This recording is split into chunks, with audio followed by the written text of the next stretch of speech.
Hello, good morning. আবার চলে এসেছি তোমাদের কাছে এক নতুন সকালের নতুন গল্প নিয়ে। আজ বুধবার, আমার অফ ডে। কিন্তু অফ ডে হলেও সুজয়ের আজ কাজ আছে, ওকে যেতে হবে মেদিনীপুর। তাই সকাল সকাল সুজয় বলল, চলো তুমিও ঘুরে এসো মেদিনীপুর থেকে। আমিও খুশি হয়ে বলে দিলাম, ওয়াই নট।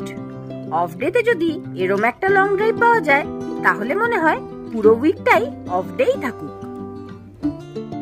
ঘড়ির কাঁটায় বাজছে 5:15। রওনা হয়ে গেছি মেদিনীপুরের পথে, একদম প্রকৃত সকালের একটা শুরুতে। সুজয়ের একটা অফিসিয়াল কাজ আছে ওখানে, আমি ততক্ষণ বসে থাকব, কিছু কোয়াইট টাইম আমার নিজের সাথে। ওর কাজ শেষ হলে আবার একসাথে ফিরবো বাড়ি। আপাতত প্ল্যানটা একদম সিম্পল, জাস্ট একটা লং ড্রাইভ, একসাথে থাকা আর একটু নতুন রাস্তার শব্দগন্ধ ঘুরে দেখা। এই অফ ডেটা এমনিতেই একটা ভালো ফিল নিয়ে শুরু হলো। দুর্গাপুর ছেড়ে ধরলাম বাঁকুড়ার পথ। সকাল সকাল রাস্তাগুলো একদম শান্ত, খালি রাস্তা, সামনে শুধু হন হন করে ছুটে চলেছে আমাদের গাড়ি।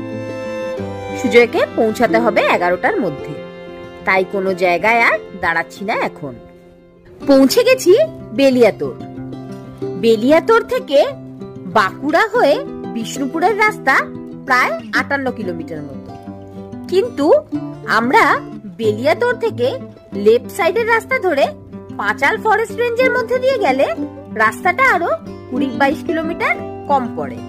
তাই আমরা সবসময় এই রাস্তাটা দিয়ে যাওয়াই প্রেফার করি। এই রাস্তাটা দিয়ে গেলে যে শুধু ডিস্টেন্সটা কম হয় তা নয়, রাস্তাটা পুরোটাই সবুজে ঘেরা, মাঝখান দিয়ে চলেছে রাস্তা, একদম প্রকৃত কবিতার মতো। রাস্তাটা দিয়ে যাওয়া মানে সকাল সকাল প্রকৃতির কাছাকাছি আসার একটা সুবর্ণ সুযোগ। প্রায়শই এখানে দাঁড়িয়ে আমরা ফটোশুট করি, কিন্তু আজ খুব তাড়া, তাই আজ আর দাঁড়ালাম না ফটোশুট করতে। এই রাস্তাটা সোজা গ্রামের ভেতর দিয়ে গিয়ে একদম জয়েন হচ্ছে বিষ্ণুপুরের জাংশনে।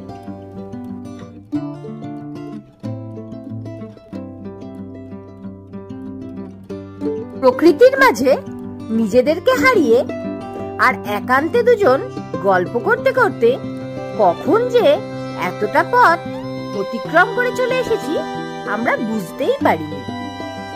বেজে গিয়েছিল 9টা, তাই সোজা এসে দাঁড়ালাম খড়গপুর ঢোকার আগে একটা ছোট্ট ব্রেকফাস্ট পয়েন্টে।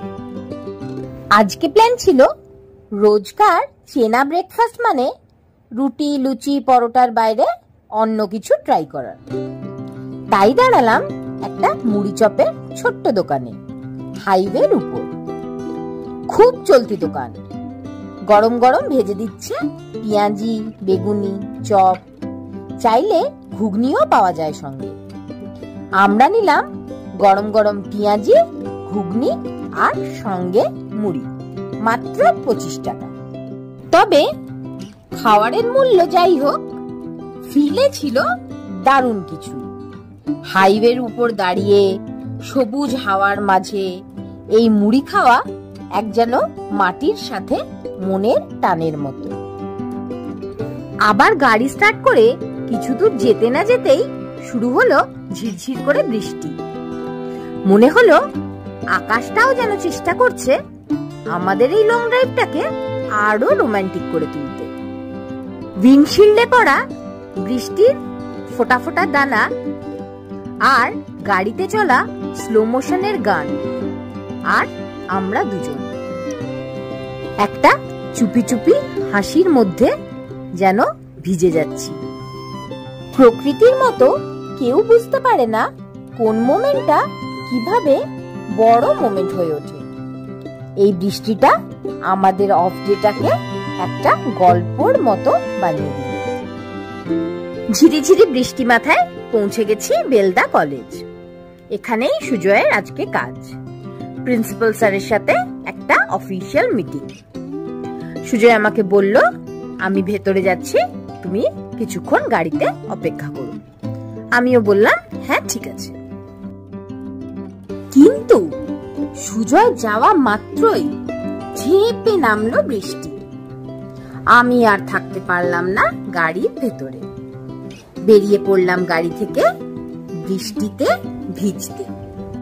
ভিজে ভিজে চলে গেলাম ঘুরে দেখতে কলেজ ক্যাম্পাসটা।